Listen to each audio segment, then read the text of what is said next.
Our hands play a vital role in our handstand development. Think about the fact that you're literally supporting your entire body weight on your hands and wrists.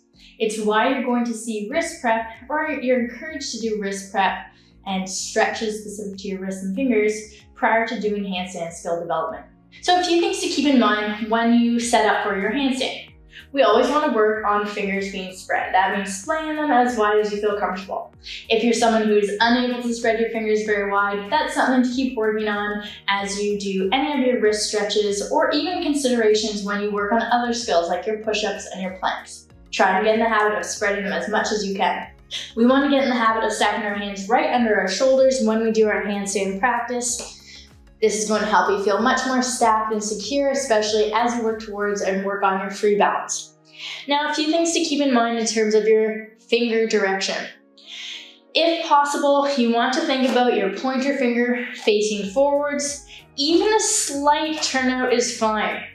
Now, if you find that you're rotating your hands all the way out, that might be compensation for a little bit of lack of mobility in wrists and or shoulders, and something to start working towards is bringing those fingers in.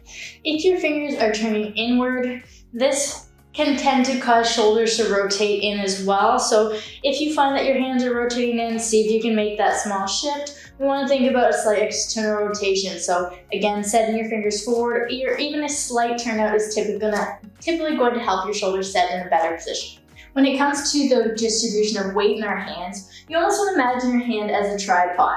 So the top of your hand, and then the palm, and we'll talk fingers in a second. Now, as we go through a handstand, you want to feel a fairly even weight distribution. At times, you might need to save yourself by pressing into palms a little bit more, or if you're shifting over, so weight shifting over your shoulders, you might need to use the top of your hands and fingers a little bit more. But in general, we don't want to be relying solely on palms or solely on fingers to save us in our handstands. So when you're in your handstand with your hands stacked under your shoulders, fingers spread, you want to feel that nice even weight distribution. And what you can also think about is the idea of almost pulling your fingers into the ground a little bit. So almost like you're gripping the floor or pulling your fingers towards you. Especially in times in the handstand where you find yourself leaning, that ability to grip the floor is going to play a big role in helping you be able to potentially save the movement. Just like when you're standing, if you lean forward, you're going to feel those toes digging into the ground. It's the same idea when it comes to our fingers when we're in a handstand. So as you go through your handstand journey, don't forget to think fingers spread wide, hands stacked under shoulders, and try and feel an even weight distribution through your hand, using those fingers to grip into the floor as needed.